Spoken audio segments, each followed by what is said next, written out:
नमस्कार, मैं हूं निरंजन और आज के वीडियो में डिटेल से आपको बताऊंगा कैंटन फेयर में अगर आप चाइना आना चाहते हो कैसे आना होगा, वीज़ा कैसे लगेगा, उसके अलावा फ्लाइट का क्या रूट रहेगा, इमिग्रेशन ऑफिसर क्या क्या पूछेगा और कौन कौन से सवाल अगर आपने गलत आंसर किए तो आपको वहां से डिपोर्ट कर दिया जाएगा। हांगकांग से आते हो तो कौन सा डिपोर्ट होने का रीजन रहता है वो भी डिटेल से बताऊंगा। इसके अलावा पहली बार आ रहे हो, कहाँ पे रुकोगे, कहाँ पे खाना खाओगे, कौन से फेयर में जाना है, कितना टाइम लगेगा, कितनी बजे जाना है, क्या बस जाती है, टोटल कितना खर्चा आएगा, कौन कौन सी टिप्स आपको याद रखनी चाहिए, क्या क्या सामान साथ में लाना है और भी बहुत सारी चीज़ें। अगर यहाँ चीज़ें पसंद आ गई तो फैक्ट्री कैसे विजिट करोगे या फिर किसी स्टॉल पे गए तो कैसे बात करोगे। कुछ चाइनीज़ के वर्ड्स भी आपको सिखाऊंगा, जैसे किसी से आप बात करते हो तो कैसे बात करोगे, वीचैट कैसे ऐड करें, मोबाइल नंबर कैसे दें या फिर उनका कैटलॉग कैसे मांगे। बहुत सारी ऐसी जानकारियाँ जो कैंटन फेयर के संबंध में हर एक व्यक्ति जानना चाहता है, वो सभी डिटेल से इस वीडियो में बताऊंगा। ये वीडियो आपके बहुत सारे पैसे बचा सकता है अगर आप इसे डिटेल से समझते हैं। तो अभी आप कॉपी और किताब लेकर के बैठ जाइए, मेरे वीडियो के साथ नोट्स बना लीजिए। अगर नहीं बनाते हैं तो एंड में एक चीज़ बताऊंगा शॉर्टकट, जो बिना कुछ नोट्स बनाए भी आप सब कुछ इजीली एक्सेस कर सकते हो। तो चलिए करते हैं डिटेल से इस वीडियो की शुरुआत। पहला सवाल है वीज़ा कैसे लगेगा। तो दोस्तों चाइना का वीज़ा लगाना बहुत आसान है। चाइना का वीज़ा लगाने के लिए वेबसाइट है वीज़ा फॉर चाइना, उस पर आप जाइए।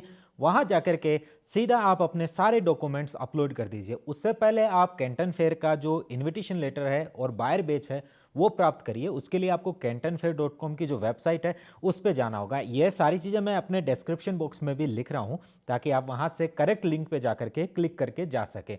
अगर आपको वीज़ा लगाने में दिक्कत होती है तो मैं नीचे नंबर भी डिस्क्रिप्शन बॉक्स में दे रहा हूँ, उन नंबर्स पे आप फ़ोन करके भी अपना वीज़ा लगवा सकते हैं। वो वीज़ा एजेंट है जिनसे मैं भी सर्विस लेता हूँ और मेरे साथ उनका अच्छा एक्सपीरियंस रहा है, तो मैंने उनको आपको रिकमेंड करना सही समझा है। इस तरीके से आप अपना वीज़ा लगा सकते हैं। वीज़ा लगाने के लिए आपको दिल्ली, मुंबई या कोलकाता के अंदर वीज़ा ऑफिस जाना होता है और वहाँ पे पहले फॉर्म भर के जाइए। जब आपका अप्रूव हो जाता है तो आप अपने डॉक्यूमेंट जमा कराइए। उसके बाद में या तो पासपोर्ट को कुरियर से ले लीजिए या फिर वहाँ जाके बाई हैंड आप रिसीव कर सकते हो। तो ये प्रोसेस है वीज़ा लगाने का, बहुत ईजी तरीके से मैंने समझाया है। मगर वीज़ा तभी लगेगा जब आपके पास कैंटन फेयर का इनविटेशन लेटर होगा और कैंटन फेयर का बायर बैच होगा। आप पहले कैंटन फेयर आ चुके हैं तो आप अपना जो पुराना जो बायर बैच आपको मिला हुआ था उसको लगा सकते हो, और एक बार कैंटन फेयर का बायर बैच आपको मिल गया वो लाइफ टाइम के लिए वैलिड होता है। अब अगला सवाल है वीज़ा लग गया उसके बाद कौन सी फ्लाइट बुक कराएं। अगर दिल्ली से आ रहे हो तो दिल्ली से ग्वांगझो, जिसे CAN कैंटनीज जो भाषा होती है ना उसी का कैंटन के नाम से CAN यहाँ ग्वांगझो का एयरपोर्ट होता है। जैसे दिल्ली एयरपोर्ट है तो उसका DEL लिखा आता है, वैसे ग्वांगझो एयरपोर्ट को CAN नाम से आता है। तो आप दिल्ली टू ग्वांगझो की फ्लाइट लीजिए अगर आप दिल्ली के आसपास के हैं। मुंबई के वाले हैं तो मुंबई से हांगकांग भी आप लेके आ सकते हो, और मुंबई से हांगकांग अगर आप आते हो तो हांगकांग में उतर के आप बाय फेरी, बाय ट्रेन या बाय बस इस तरीके से यहाँ ग्वांगझो तक पहुँच सकते हो, या फिर बाय टैक्सी भी आ सकते हो अगर आपको ज़्यादा पैसा खर्च करना है। डिटेल से सब पे बात करते हैं एक एक करके। अगर कोलकाता में हो तो कोलकाता से भी यहाँ ग्वांगझो के लिए डायरेक्ट फ्लाइट आती है इंडिगो की, उसमें आप बैठ के आ सकते हो। अब कई लोगों का सवाल है कि हमें दिल्ली से आना सही रहता है ग्वांगझो के लिए डायरेक्ट, या फिर हमें हांगकांग देख करके आना ज़्यादा ठीक रहता है। तो बेस्ट होता है अगर आप डायरेक्ट फ्लाइट से आते हो, वो सबसे बेस्ट है। भले ही इंडिगो की फ्लाइट हो जो एक बेसिक फैसिलिटी वाली होती है, हो सकता है इंडिगो आपका लगेज तोड़ देगी, क्योंकि मेरा हर साल ऐसा ही एक्सपीरियंस रहता है। जब भी मैं इंडिगो से सफ़र करता हूँ इंडिगो ने हमेशा बैग तोड़े हैं, और उनका जो पैसा है वो भी मतलब आज आपका बैग तोड़ा है तो 4-5 महीने बाद तक आपको मिल जाएगा, ऐसा आप सोच के चलिए। और इंडिगो की सर्विस आजकल उतनी अच्छी नहीं चलती है जितना पहले हुआ करती थी। बैग तोड़ना आजकल आम बात हो गई है इंडिगो की। तो चलिए आगे बात करते हैं। अगर आप हांगकांग के थ्रू आते हो तो हांगकांग का प्री अराइवल वाला फॉर्म है वो भी आप भर दीजिएगा, लिंक डिस्क्रिप्शन में मैंने दिया है, या फिर आप गूगल पे जाके सर्च करिए Hong Kong pre arrival for Indians. उस हांगकांग वाले फॉर्म को भर दीजिए, उसका प्रिंट आउट निकाल लीजिए।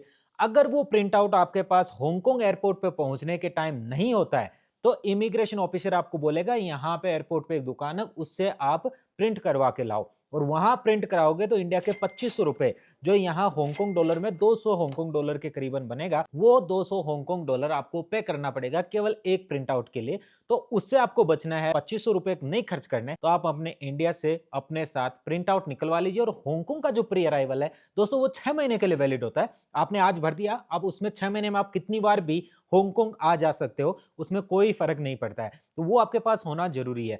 फिर जैसे आप हांगकांग पे उतरते हो, उतरते इमिग्रेशन पे जाना है। अगर आपने फेरी की टिकट नहीं ली है और आप फेरी से नहीं जा रहे हो, बस या ट्रेन से या टैक्सी से जाओगे, तो अगर फेरी से जाना है तो इमिग्रेशन से 20 कदम पहले एक काउंटर है जो कि टिकट काउंटर है, वहां से आप टिकट लीजिए हांगकांग टू फाजो। ग्वांगजो में जो फाजो करके जगह है, PAZHOU फाजो, उस फाजो पोर्ट की लीजिए। वो कैंटन फेयर जो है वो बिल्कुल फाजो पोर्ट के सामने ही है, मुश्किल से 20 कदम की दूरी है एक दूसरे में, बस रोड को क्रॉस करते ही आता है।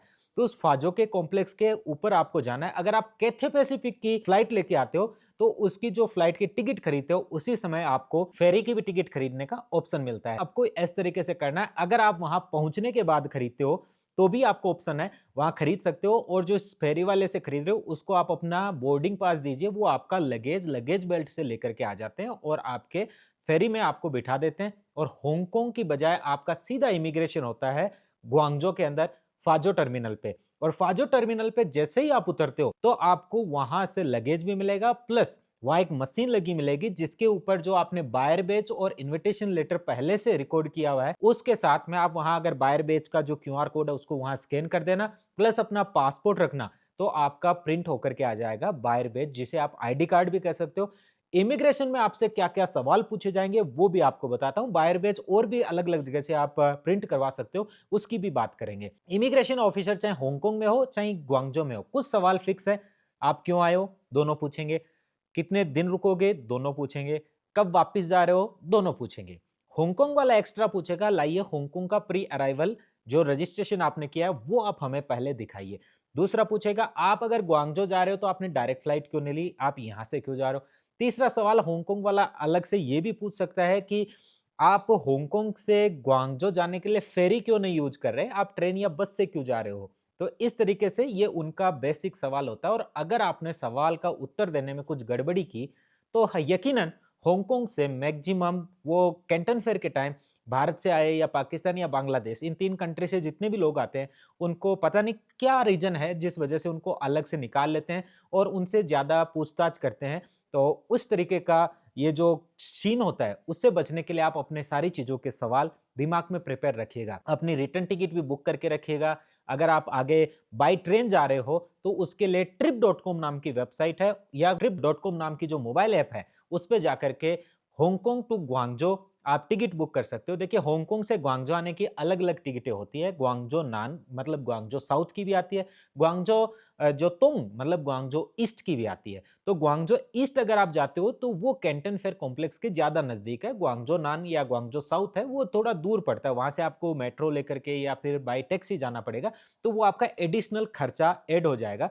इस वजह से मैंने आपको बताया।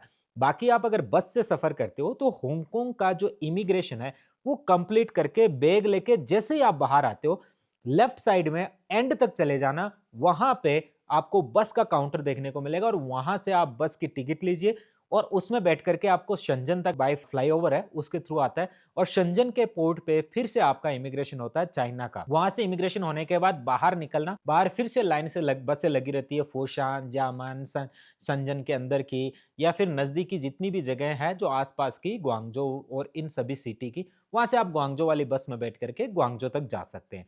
अब ये जो सब कुछ करके आप पहुंच चुके हैं, इसमें आपको एक मैं और चीज बता देता हूं। जो चाइना इमिग्रेशन है उसका मैं नीचे डिस्क्रिप्शन में फिर से एक लिंक दे रहा हूं।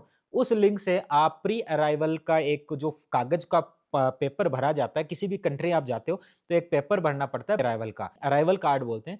उस अराइवल कार्ड को डिजिटली अगर आप भर के आते हो तो आपको लाइन में क्विकली पास करने का ऑप्शन मिलता है। तो आप कोशिश करिए, इस दिए गए डिस्क्रिप्शन में लिंक है उससे अपना भर के आ जाइए अराइवल कार्ड। जैसे ही आप बाहर आते हो, एयरपोर्ट पे हो या फिर फेरी पोर्ट पे हो, वहां से टैक्सी लेकर के आप अपनी होटल तक जा सकते हो। होटल जो भी आप बुक करके आते हो दोस्तों, उस होटल को चाइनीज में क्या कहते हैं उसका स्क्रीनशॉट अपने पास रखिएगा।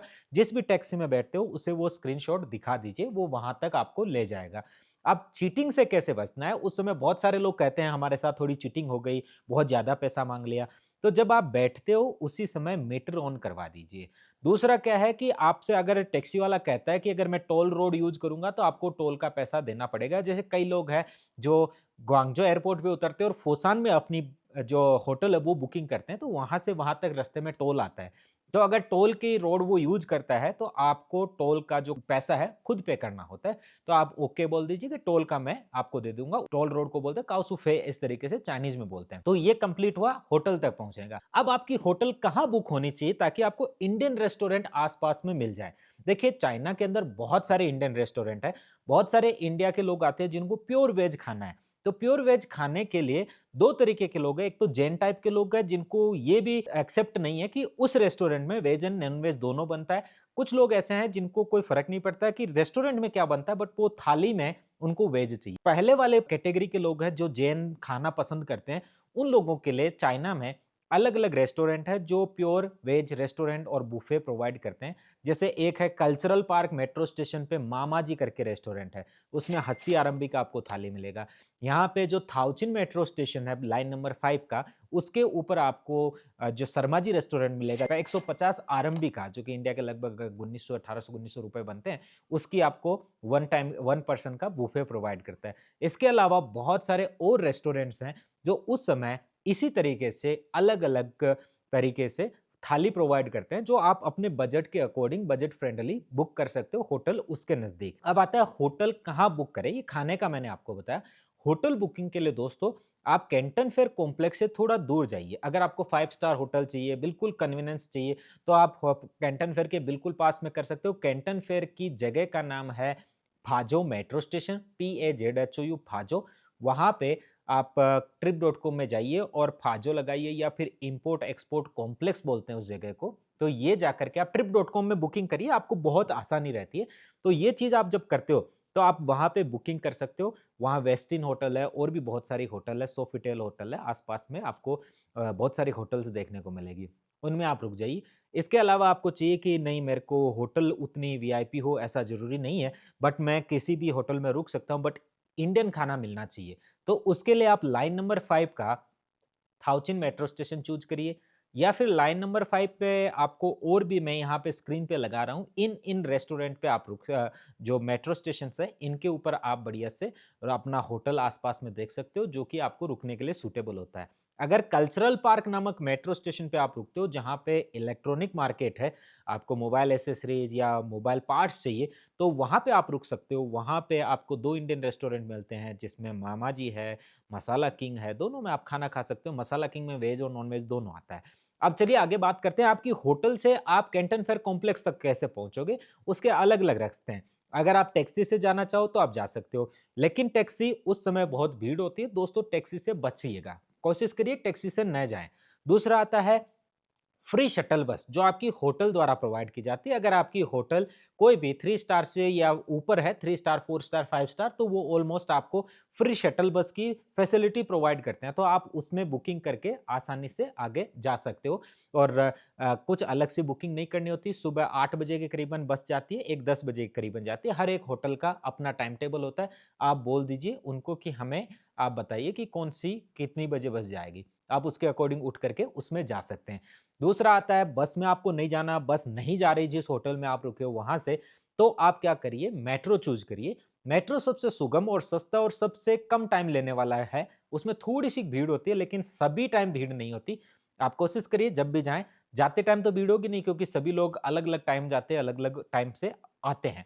आते टाइम थोड़ी-सी भीड़ होती है क्योंकि जो 5 बजे से 6 बजे का टाइम है ऑलमोस्ट उसमें ही सभी लोग निकलते हैं। मगर आप साढ़े 5 6 बजे निकलते हो तो इतना कोई बहुत लंबा टाइम नहीं लगेगा, बट आप देखिए कई लोग पूछेंगे कि हम मेट्रो का टिकट कैसे लें? तो उसका सबसे अच्छा तरीका है कुछ पैसा तो आप अपने पास में कैश रखिए, जिसे सियनचिन बोलते हैं चाइनीज़ भाषा में, और उस केस के अंदर आप कुछ सिक्के रख सकते हैं, कुछ छोटे नोट रख सकते हैं। इनको आप मशीन में डाल करके टिकट ले लीजिए। अगर ये आप नहीं करना चाहते हैं तो आप अपने फ़ोन में सिंपली एक अली पे नाम की एप्लीकेशन है, उसे इंस्टॉल कर लीजिए। अगर आपका फ़ोन आप इंडिया में हो, आप कहोगे अली पे तो है नहीं, कैसे डाउनलोड करें? तो आप अपने एप्पल की ऐप स्टोर में जाइए, उसकी ऊपर की तरफ जो आपका आईडी है, राइट साइड में ऊपर की तरफ आता है, वहाँ पे टिक करके उसकी सेटिंग में जाके वहाँ से रीजन इंडिया के बजाय चाइना कर दीजिए, या फिर कोई भी कंट्री कर दीजिए। आपके पास किसी भी कंट्री की सिम है तो वो उसमें नंबर लगा दीजिए। अगर कुछ भी नहीं है तो रैंडमली कुछ भी नंबर भर दीजिए, मगर एक बार वहाँ पे लोकेशन ऐप स्टोर में जाके चेंज करिए। वहाँ से फिर आप अलीपे, वीचैट, डीडी चाइना ये सब डाउनलोड कर सकते हो। मैं आगे बताऊँगा कौन-कौन सी एप्लीकेशंस आपको चाहिए। फिलहाल बीच में ये बता देता हूँ, अभी देखो इतना बड़ा वीडियो होगा, आप भी सोचोगे बहुत ज़्यादा बोल रहा हूँ। अगर आपको लगता है कि ये बहुत सारी चीज़ें हैं, हमें समझ नहीं आ रही, सब कुछ लिखा हुआ मिल जाए, तो आप मेरी वेबसाइट पे सिंपली विजिट करिए niranjanchina.com। उसके ई बुक वाले इलाके में जाइए। वहाँ कैंटन फेयर की हिंदी, इंग्लिश और गुजराती तीनों भाषाओं में मैंने अपनी ई बुक लगाई है, जो कि लगभग 55 पेज की है, और उसके अंदर हर एक चीज़ को डिटेल से मैप के साथ बताया है। साथ में ये भी बताया है कौन-कौन सी सावधानियाँ रखनी है, क्या-क्या चीज़ें हैं। मतलब कि जो कैंटन फेयर के संबंध में आप जानना चाहते हो ना, वो सारी चीज़ें मैंने उसमें बताई है, सिम कार्ड और भी खाना वगैरह सब चीज़ें। तो इस तरीके से आप उस पे जाकर के उसको तुरंत डाउनलोड कर सकते हो। वो आपको बेनिफिशियल होगा, क्योंकि ये इतना जो भी चीज़ें हैं उसमें आपको एक जगह लिखा हुआ मिल जाएगा पीडीएफ फॉर्म। अब चलिए आगे बढ़ते हैं। इस तरीके से आप कैंटन फेयर कॉम्प्लेक्स तक जा सकते हो, या फिर आप कैंटन फेयर की खुद की एप्लीकेशन मोबाइल ऐप है वो डाउनलोड कर लीजिए। उसको आप इंटीग्रेट कर सकते हो अपने अलीपे से और वीचैट से, जिसके बाद में आप वहाँ से डायरेक्ट मोबाइल से अपनी ट्रेन की टिकट खरीद सकते हो, जो मेट्रो ट्रेन है। अब अपना होटल से आना-जाना हो गया, सुबह जाना है, शाम को वापस आना है। अगला सवाल बनता है कि कितने दिन का हमें ट्रिप बनाना चाहिए और कैंटन फेयर कब से कब होता है? किताब में तो मैंने बताया ये, लेकिन यहाँ फिर से बताता हूँ। कैंटन फेयर के 3 तरीके का फेज होता है, फेज 1, फेज 2, फेज 3। हर साल तारीख सेम रहती है, बस महीना बदलता है। अप्रैल के जो एक अपना ये जो शुरू का महीने में होता है, एक एंड में होता है, ईयर एंड में। तो शुरू में जो होता है वो अप्रैल में शुरू होता है, और वहाँ पे अक्टूबर में शुरू होता है। यहाँ 15 से 19 चलता है, वहाँ भी 15 से 19। फिर फेज 2 है वो 23 से 27 चलता है, यहाँ भी, और 23 से 27 अक्टूबर में भी। इसके बाद में अगली चीज़ आती है फेज 3 कब होता है? फेज 3 1 तारीख को शुरू होता है और 5 तारीख तक चलता है। इस तरीके से चलता है। कई बार 31 का महीना आता है, तो वो चीज़ 31 से लेकर के 4 तक चलती है, जैसे अक्टूबर वाले में अक्सर होता है। तो इस चीज़ में आपको कन्फ्यूजन नहीं रखना है, और ये टाइमिंग मैंने आपको बताई है। अगर आपका इलेक्ट्रॉनिक्स से रिलेटेड काम है, मशीनरी से रिलेटेड काम है, या फिर आप कुछ सोच रहे हैं कि मैं नया करूँ, तो देखिए फेज 1 में आना आपके लिए सबसे ज़्यादा उपयोगी और सूटेबल चीज़ होती है। उसमें आप आइए, आपको बेस्ट तरीके से बहुत सारी चीज़ों को एक्सप्लोर करने का मौका मिलेगा। कई लोग सोचते हैं कि नहीं-नहीं, हमें तो बाकी लोगों से आगे निकलना है और जो मार्केट का कॉम्पिटिशन है उसे हमें तोड़ देना है। तो आप कोशिश करिए सीधा हांगकांग आ जाइए। हांगकांग का सोर्सिंग फेयर होता है, जो कि 11 से लेकर के 15 तारीख को अप्रैल में चलता है। आप उस हांगकांग के फेयर में 11 से 15 अटेंड करिए, और 15 को आप सीधा ग्वांगझो आ जाइए, और ग्वांगझो का कैंटन फेयर अटेंड करिए 15 से लेके 19 तक, या 14 तक वहां अटेंड करिए। 14 को यहाँ आ जाइए, रात को सोइए, 15 को सुबह कैंटन फेयर में आप चले जाइए। कैंटन फेयर का जो कार्ड है, जिसे बायर बैच बोलते हैं, वो आपको लाइफ टाइम 1 बनाना होता है। वो हमेशा चलता रहता है, और उसको बनाने के लिए मेजर एयरपोर्ट्स है, यहाँ के रेलवे स्टेशन हैं। इसके अलावा कैंटन फेयर कॉम्प्लेक्स में भी आप जाकर के जो बना सकते हो। अगर आप फाजो मेट्रो से निकलते हो तो उसके बाहर आपको बड़ा इसका इलाका मिलता है, जहाँ पे आप दरवाजा ए से बाहर निकलना, उसके साइड में इसकी आपको पूरी जो बेच है वो बनाने की जगह मिलती है। तो इस तरीके से आप बेच बना सकते हो, और अगर बना के पहले से आपने कर रखा है तैयार, तो ये वेल एंड गुड है, उसको सेव रखिए, आपको हमेशा काम आएगा। कितना पैसा लगेगा? तो उसके लिए दोस्तों मैं आपको डिवाइड कर देता हूँ। एक प्राइस होती है जो हर चीज़ को तोड़-तोड़ के बताती है। देखिए, इंडिगो की फ्लाइट आज के दिन लगभग 15,000 रुपए की ग्वांगझो आने की होती है। उस समय ये 20,000 की हो सकती है। तो 15 से 20,000 रुपया जो इंडिगो की फ्लाइट का आप मानिए, आप अभी बुक कर देते हो तो प्राइस आपको सस्ती पड़ जाएगी, और जो 30 से लेकर के 40,000 रुपया आपका फ्लाइट का चार्ज पड़ने का है। इसके अलावा 10,000 रुपया आप एक्स्ट्रा ऐड कर लीजिए, जो कि आपकी टैक्सी वगैरह का होगा।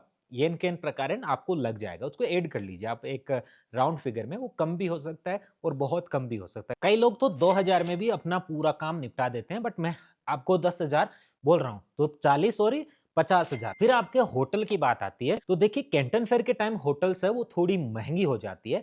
अगर आप अभी से भी बुकिंग करते हो तो भी आपको थोड़ी सी कैंटन फेयर इलाके के आसपास की होटल्स महंगी मिलती है। कोशिश करिए आप 2 लोग आइए, एक होटल के अंदर डबल बेड होता है, उसको आप शेयर कर सकते हो, या फिर आप अपार्टमेंट बुक करिए। अपार्टमेंट में इंडियंस मैक्सिमम है, वो अपार्टमेंट बुक करते हैं, या तो थाउचिन मेट्रो जो है उसके आसपास करते हैं, या फिर जो कल्चरल पार्क है उसके आसपास करते हैं। बहुत सारे होटल्स है जिसमें इंडियंस रुकते हैं, अपनी सुविधा के अकॉर्डिंग रुकता है। कोई सोफिटेल में रुकता है, कोई वेस्टिन में रुकता है, तो कोई इनसेल में रुकता है, कोई क्राउन प्लाजा में रुकता है, या फिर जो भी उनका पर्सनली जिसके साथ अच्छा एक्सपीरियंस रहा है उसमें वो रुकते हैं। बट किसी भी ग्रुप में आप अगर आते हो, जैसे इंडिया में आजकल बहुत सारे ग्रुप है, उसमें वो 20 को 50 को 60 को ऐसे लोगों को लेके आते हैं, तो वो मोस्टली आपको कैंटन फेयर कॉम्प्लेक्स से 1 घंटा दूर बस की दूरी में आपको फोशान की तरफ रुकवाते हैं। उसके आसपास में इंडियन रेस्टोरेंट की बात करो तो वहाँ पे जय हो करके एक इंडियन रेस्टोरेंट आपको आसपास में मिलता है। इस तरीके से और भी बहुत सारी चीज़ें हैं जो आप अपनी तरफ से बुक कर सकते हो। कोशिश करिए आप मेट्रो से एक दूरी देखिए फाजो कॉम्प्लेक्स तक, कितना फाजो मेट्रो स्टेशन तक जाने की है। वहाँ पे देखिए कैंटन फेयर में 4 हॉल होते हैं, ए बी सी डी। तो ए बी और डी ये तीनों एक साथ हैं और सी वाला जो है वो सड़क के उस तरफ है। तो अगर आपको बी, ए और सी में जाना है तो आप कोशिश करिए फाजो पे उतरिए, या फिर आपको सी और डी में जाना है और ए में जाना है तो फाजो से पहले एक आता है शोंगांगतोंग करके मेट्रो स्टेशन, उस पे आप उतरिए। होटल के जो पैसे की बात है तो उसके अंदर लगभग इंडिया के 3,000 रुपए से होटल उस समय मिलती है। 3,000 रुपए से लेकर के आपको 5,000 या 6,000 रुपए में एक होटल अच्छी मिल जाएगी। उसमें अगर आप 2 लोग रहते हो तो आपका किराया मतलब आधा आधा बट जाएगा। उसके अलावा इंडियन खाना खाने की जो प्राइसिंग है वो मैंने आपको बताई। इंडियन रेस्टोरेंट में अगर आप बाई ऑर्डर खाते हो तो अलग चीज़ है। इसके अलावा बुफे खाते हो तो 80 आरएमबी से लेकर के 150 आरएमबी तक आपको बुफे मिलता है। फूड के संबंध में कुछ जानकारियां और आपको दे देता हूं। कोशिश करिए इंडिया से आप इंस्टेंट फूड आप अपने साथ लेके आइए, क्योंकि जो इंडियन रेस्टोरेंट्स में उस समय खाना मिलता है वो उतनी उच्च क्वालिटी का नहीं होता। और रात को अगर आपको भूख लग गई तो आप क्या करोगे? चाय पीने के लिए आप अपने साथ में इंडिया की जो इंस्टेंट टी है जो पाउडर फॉर्म में आती है वो आप जरूर लेके आइए, ताकि आप जहां भी गर्म पानी मिले उसमें डाल करके सुबह सुबह थेपले के साथ चाय पी सके। तो ये आप इस तरीके से अपना खाना पीना है उसको अरेंज कर सकते हो। बजट में ट्रेवल करना है उसका भी आगे आपको जाके बताऊंगा किस तरीके से आप कर सकते हो। फेज 2 में आप आना चाहते हो, फेज 2 फर्नीचर से, होम डेकोर से, इस चीजों से रिलेटेड होता है और भी बहुत सारी चीजें हैं। देखिए स्क्रीन पे आपको जो दिखाई पड़ रहा है ये सारी चीजें फेज 2 में आती है। अगर ये आना है तो 23 से 27 होता है। इसके साथ में देखिए आप फर्नीचर से रिलेटेड है तो फोसान सिटी जरूर ट्रेवल करिए। ग्वांगजो के बिल्कुल पास में है, टैक्सी से आधा घंटा लगता है। आप फोसान सिटी जाइए, वहां पे 4 बड़े बड़े मार्केट है, इसे समझिए। एक आपको बड़ा मार्केट मिलता है स्टील का, उसमें आप जाकर के आयरन और स्टील ये चीजें आसानी से हार्डवेयर चीजें देख सकते हो। इसके अलावा है वहाँ फर्नीचर का मार्केट, जिसके अंदर आप अच्छे से फर्नीचर का काम जितना भी है वो सब आपको वहाँ देखने को मिलेगा। मैंने अलग से वीडियो भी बनाया फर्नीचर मार्केट का। क्रोकरी का भी मार्केट आपको आसपास में देखने को मिलता है, तो उस वाले मार्केट में भी आप जा सकते हो। होटल से रिलेटेड आपका है, क्रोकरी का भी मेरा अलग से वीडियो बनाया हुआ है। इसके अलावा आपको जो सैनिटरी वियर्स हैं, जो नल है, टेप है, बाथरूम का पोर्ट्स हैं, इनका भी बेहतरीन सा मार्केट फोशान में मिलता है, तो आप वहाँ भी जा सकते हो। कई लोग हैं जो मैं आपको बताया कि इलेक्ट्रॉनिक आइटम से संबंधित है, तो ग्वांगजो का कल्चरल पार्क मेट्रो स्टेशन पे जाना है। वहाँ पे आपको न्यू एशिया जो इलेक्ट्रॉनिक मार्केट है वो मिलेगा। इसका भी अलग से वीडियो मेरी चैनल पे आपको देखने को मिलेगा। होलसेल मार्केट का जो मेरा प्लेलिस्ट है मेरे चैनल पे, उस पे हर तरीके का होलसेल मार्केट मैंने डिटेल से दिखाया। शंजन आप अगर जाना चाहते हो तो उसके लिए ग्वांगजो से शंजन की ट्रेन जाती है, 80 आरएमबी किराया, आधा घंटा लगता है। बस में भी आप जा सकते हो। इसके अलावा वहां से कई लोगों को ईवू सिटी जाना होता है, तो ग्वांगजो से ईवू जाने के लिए आपको 2 माध्यम से जा सकते हो, या ट्रेन या फिर एयर। दोनों का किराया लगभग बराबर होता है। 600 आरएमबी के करीबन ट्रेन की टिकट आती है और 600 आरएमबी के करीबन की ही फ्लाइट की टिकट आती है। तो आप पहले से अपनी टिकट बुक करके रखिएगा, क्योंकि उस समय फ्लाइट थोड़ी सी महंगी हो जाती है। ट्रेन का किराया चाइना में सेम रहता है, किराया कभी भी ऊपर नीचे नहीं होता है। कई लोग ये भी पूछते हैं शॉपिंग करने कहाँ जाएं, हमें तो जो कॉपी वाला आइटम है वो भी खरीदना है। तो आप क्या करिए, ग्वांगजो रेलवे स्टेशन करके एक मेट्रो स्टेशन है, उस पे जाइए सीधा। वहां पे जाके दरवाजा D2 से बाहर निकलना है। D2 उससे डॉन वाला डी, उससे बाहर निकलिए, सीधा चलिए, राइट साइड में जाइए। वहां पे पहले आता है आपको सदर्न वॉच मार्केट, उसमें आप जाइए। बेस्ट मार्केट है वॉच लेने के लिए। और अगर आप दुकान की बात करो तो B036 करके एक दुकान है, जो स्टॉल है उससे आप खरीद सकते हो, अच्छा है। और इसके अलावा उसके पास में आप जाओ, उसके पीछे ही एक किम्बो करके मार्केट है, जिसके अंदर जो -1, +1 और 2, 3 यहाँ तक का जितना फ्लोर है, उसके ऊपर बढ़िया क्वालिटी के आइटम्स मिल जाते हैं। उनके ऊपर आप जाकर के बढ़िया अपना सामान ले सकते हो, एक अच्छी क्वालिटी का मिल जाता है। इसके अलावा आप आसपास के और मार्केट भी एक्सप्लोर कर सकते हो, जैसे पाइमा क्लोथिंग मार्केट है, एपीएम क्लोथिंग है, ईमा क्लोथिंग है। अगर आपको सस्ते क्लोथिंग के सामान चाहिए तो आप जाइए वहाँ से सीधा शाह मेट्रो स्टेशन है, SHAHE मेट्रो स्टेशन, उस पे जाकर के आप शाह मार्केट में घूम सकते हो। अगर फैब्रिक का आपका काम है तो चोंगता फैब्रिक मार्केट आप चले जाइए, वहीं पे आपको पूरा ऑर्नामेंट्स का काम मिल जाएगा। टॉयज़ का मार्केट आप चाहिए तो ईदेलू चले जाइए, या फिर जो हाइजो स्क्वायर है वहाँ पे चले जाइए, तो उस जगह आपको ज्वेलरी का भी होलसेल मार्केट मिल जाएगा, ऑप्टिकल्स का भी मार्केट पास में ही है। इस तरीके से आपको सारे ग्वांगजो के होलसेल मार्केट मिल जाएंगे। डिटेल्ड वीडियो चाहिए, मेरे चैनल की होलसेल मार्केट की प्लेलिस्ट में जाइए, वहाँ पे हर तरीके का होलसेल मार्केट मैंने डिटेल से दिखाया है। बहुत सारे लोग ईयू जाते हैं, जरूर जाइए। और रिटर्न टिकट आप सांघाई या हांगजो से कर सकते हो। सांघाई का मतलब इसलिए है क्योंकि सांघाई से इंडिया की डायरेक्ट फ्लाइट आज के दिन चलती है, एयर इंडिया की, तो उसमें आप बैठ के जा सकते हो। और आपका इस तरीके से अगर आप चाइना घूमते हो तो आपको बिल्कुल ही कम समय में कम पैसा खर्च किए आपका सारा काम हो जाता है। तो जैसे मैंने बताया 40,000 फ्लाइट के, 10,000 टैक्सी और ट्रांसपोर्टेशन के, प्लस आपकी होटल का जो किराया है वो आप जोड़ दीजिए। इसके अलावा कोई एक्स्ट्रा किराया नहीं लगेगा। लगभग 1 लाख रुपए के अंदर आप आसानी से यहाँ से घूम करके सब कुछ करके जा सकते हो। और 1 लाख रुपए भी आपका खर्च नहीं होगा अगर आप सही तरीके से सही टाइम पे अपनी टिकटिंग बुक कर लेते हो और अपना होटल बुक कर लेते हो तो। इसके अलावा कुछ टिप्स है जो आपको ध्यान रखनी है, अपने साथ कम से कम 200 बिजनेस कार्ड रखिए, ताकि जिससे भी आप मिलो उसको आप अपना बिजनेस कार्ड दे सको। उसके ऊपर आपकी वेबसाइट है तो जरूर से मेंशन करिए। आपका व्हाट्सएप है उसका क्यूआर कोड उसके ऊपर प्रिंट करिए। अगर व्हाट्सएप नहीं है, आपका वीचैट है, तो उसका भी क्यूआर कोड उसके ऊपर स्कैन उसमें प्रिंट कर लीजिए, ताकि वो लोग आसानी से आपका स्कैन करके कनेक्ट हो सके। अब कई लोग हैं जो बात करते हैं हम अपने जो मैन्युफैक्चरर उससे, तो कैसे करनी है उससे आपको ये नहीं पूछना कितने रुपए का है। उससे आप जो वे ऑफ टॉकिंग है उसको चेंज करिए। उससे पूछिए इसका एमओक्यू क्या है, मिनिमम ऑर्डर क्वांटिटी कितनी है। तो वो बोलेगा इसका मिनिमम ऑर्डर क्वांटिटी 200 पीस है, तो बोलेगा 200 पीस पे इसका क्या प्राइसिंग रहेगा, तो आप उस पे वो आपको बताएगा। आप ऐसे डायरेक्टली पूछते हो ना इसका क्या पैसा है, तो वो कहेगा ये नौसिखिया है, इसको कुछ नहीं पता, वो आपको सीरियसली भी नहीं लेगा। ऐसे बहुत सारी टिप्स है, मैंने अपने ई बुक में लिखी है, आप वहाँ से देख सकते हो। इसके अलावा बहुत सारी चीज़ें, आपको जूते जो पहनने हैं, कंफर्टेबल शूज पहनने हैं, ताकि कोई नया जूता मत पहन के आइएगा, क्योंकि वहाँ बहुत सारा चलना होता है। लगभग आपका जो दिन का ट्रिप है वो पूरे सुबह से लेकर शाम तक आप खड़े रहते हो, बैठते नहीं हो।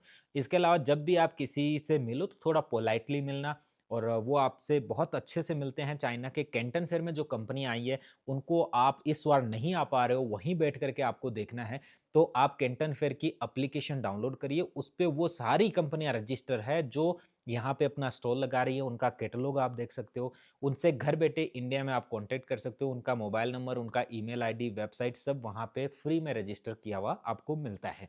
इसके अलावा आप जब यहाँ पे आते हो उनसे कैटलॉग, ई कैटलॉग अपने फ़ोन में मंगवा लीजिए, वो मंगा दे आपको दे देते हैं। बहुत सारे ट्रेडर्स यहाँ होते हैं, बहुत सारे मैन्युफैक्चरर्स होते हैं, उसकी कैसे पहचान करनी है। देखिए कैंटन फेयर में जो जो स्टॉल है वो अलॉट होता है, उस कंपनी का नाम और जो नीचे कंपनी है वो दोनों का नाम सेम है कि नहीं, वो भी आपको देखना है। इसके अलावा कोई भी कंपनी ट्रेडर होती है तो उससे आप पूछ लीजिए, बेसिकली सिंपल सवाल में, आप ट्रेडर है या कंपनी है। अगर वो कहते हैं कि हम कंपनी है, आप पूछिए कि मैं क्या फैक्ट्री विजिट कर सकता हूँ, वो कहता है ओके कर सकते हो। तो ये पहला सवाल होता है जो आपको फिल्टर करता है कि सामने वाला फैक्ट्री है या मैन्युफैक्चरर है। आपको फैक्ट्री विजिट करनी है, आप उनसे उसी समय टाइम ले लीजिए कि अगर कैंटन फेयर खत्म होते हैं मैं फैक्ट्री विजिट करना चाहूँ तो कैसे कर सकता हूँ। अगर आपको उनके साथ ही जाना है तो आप कोशिश करिए कि उनसे कहिए कि आप मेरी टिकट बुक कर दीजिए, मैं आपको पैसा देता हूँ और हम साथ में ही एक ही ट्रेन में यहाँ से वापस जा सकते हैं। तो आप कोशिश करिए उसी समय चले जाइए, वहाँ जा करके फैक्ट्री को अगले दिन विजिट करके अपना जो निर्धारित डील है उसको कंप्लीट करने की कोशिश करिए। अगर आप किसी ग्रुप में भी आ रहे हैं ना, तो देखिए ग्रुप वाले सभी आपको 14 तारीख को यहाँ लाते हैं और 18 को वापस ले जाते हैं। तो आप कोशिश करिए, उनको कहिए कि मेरे को 2 दिन एक्स्ट्रा चाहिए, या फिर आप क्या करिए कि 14 तारीख को तो आ गए, लेकिन आप 25 तारीख की रिटर्न टिकट करिए। तो आप फेज 1 और फेज 2 के भी 2 दिन देख के गए हैं। साथ में बीच में जो टाइमिंग है उसमें यहाँ के होलसेल मार्केट को आप एक्सप्लोर करिए, ताकि आपको बहुत सारी नई चीज़ देखने को मिले। अदरवाइज़ आपने पैसा भी लगाया, आप चाइना भी आए, बस आपको ऐसा लगा जैसे फ़िल्म देख के चले गए। जब जाओगे वापस घर पहुँच जाओगे तो लगेगा कि यार पैसा लग गया, मगर जो वैल्यू मेरे को ऐड होनी चाहिए थी वो एक्चुअली में नहीं हुई। तो ये सारी चीज़ें आप थोड़ा-सा अपने ध्यान में रखिएगा। अब यहाँ से सामान कैसे खरीदना है, वो कैसे पहुँचेगा और वो सारी चीज़ें आ जाती है। तो यहाँ से सामान खरीदने के लिए आपको उनका जो मिनिमम क्वांटिटी है, उसके ऊपर आपको अपना ऑर्डर प्लेस करना पड़ेगा। ऑर्डर प्लेस होने के बाद आपका 30% डिपॉज़िट होता है, 70% माल बनने के बाद में होता है। जब माल बन जाता है तो उसकी क्यूसी होती है, क्वालिटी चेक होता है। आपके पास अगर कोई क्वालिटी चेक वाला नहीं है, तो आप इंडिया के किसी भी यहाँ पे सोर्सिंग एजेंट को हायर कर सकते हो। अगर वो भी नहीं है, तो अलीबाबा पे बहुत सारी जो क्यूसी की जो क्वालिटी चेक वाली कंपनियाँ हैं, $100 से करीबन उनका चार्ज होता है, वो आपका क्यूसी कर देगा। उसके बाद में आप उनसे माल उठा लीजिए, उनको पूरा पेमेंट कर दीजिए, जिसकी वजह से आपने जो माल खरीदा है वो और आपके घर पहुँचा वो दोनों अलग-अलग हो। पैसा में फ़र्क ऐसे जैसे आप कहोगे मैंने ऑर्डर दिया वो अलग था, ये चीज़ अलग आ गई, वो चीज़ ना हो। इसके अलावा आपका माल यहाँ से कैसे जाएगा, आप अपना एक सोर्सिंग एजेंट के अलावा एक शिपिंग एजेंट ढूँढिए। सोर्सिंग का करने वाला था, आप उसको बता दीजिए मेरे को ये आइटम चाहिए, वो आपको सब कुछ दे देगा। और ये शिपिंग वाला जो है, वो आप ढूँढिए आपके आस-पास जैसे आप दिल्ली से हैं, तो दिल्ली में बहुत सारे शिपिंग एजेंट हैं जो चाइना से माल लाते हैं। आप उनको कॉन्टैक्ट करके कर सकते हो, गुजरात में हो तो सूरत, बड़ोदरा, अहमदाबाद, हर जगह बहुत सारे लोग हैं जो स डायरेक्टली इसका कार्गो का काम करते हैं। आप उनसे कॉन्टैक्ट करिए, वो आपको इस चीज़ में बेहतर राय दे देंगे और ये भी बता देंगे कि जैसे टॉय अभी इंडिया जाना बैन है, अगर कोई टॉय ले जा रहा है तो वो कितना रुपया सीबीएम ले जा रहा है या फिर कौन-सी चीज़ पे क्या सर्टिफ़िकेट की रिक्वायरमेंट है। अगर आपके पास वो नहीं है तो क्या वो खुद से अरेंजमेंट करके वो ला देगा। तो ऐसी सारी चीज़ें शिपिंग एजेंट आपको बेहतरीन तरीके से बता देते हैं। तो आप उनसे बातचीत कर लीजिए और इस तरीके से आप अपना इंडिया में सामान मंगवा सकते हैं। तो आशा करता हूँ दोस्तों आपको इस वीडियो में सारी जानकारियाँ मिल चुकी होगी। अगर आपको लगता है कि आपकी कोई जानकारी रह गई है तो आप मेरे व्हाट्सएप चैनल पे जॉइन हो जाइए, जिसपे मैं आपको अलग-अलग फ्लोर प्लान्स है टाइम टू टाइम भेजता रहूँगा। जैसे ही कैंटन फेयर का फ्लोर प्लान आएगा मैं मेरे व्हाट्सएप ग्रुप पे शेयर कर दूँगा। तो जैसे ही आप यहाँ पहुँचते हो उससे पहले आपको ये पता होगा कौन से हॉल में कौन-सा आइटम लग रहा है। अदरवाइज़ आप वहाँ कन्फ्यूज़ हो जाओगे कि कौन से हॉल में मुझे जाना है। इसके अलावा मेरी वेबसाइट्स पे आप जुड़े रहिए और इंस्टाग्राम पे आपको मैं इंस्टेंट रील्स के दौरान आपको अपडेट करता रहता हूँ। तो इंस्टाग्राम पे भी आप जुड़ सकते हो ताकि आपको अपडेट्स मिलती रहे। मेरे साथ चाइनीज़ भी सीख सकते हो, उसके लिए मेरी वेबसाइट niranjanchina.com से आप चाइनीज़ लर्निंग कोर्स खरीद सकते हो, जिसमें आपको बहुत सारे ये बिज़नेस रिलेटेड चाइनीज़ है, वो देखने को मिलेगी और सीखने को मिलेगी।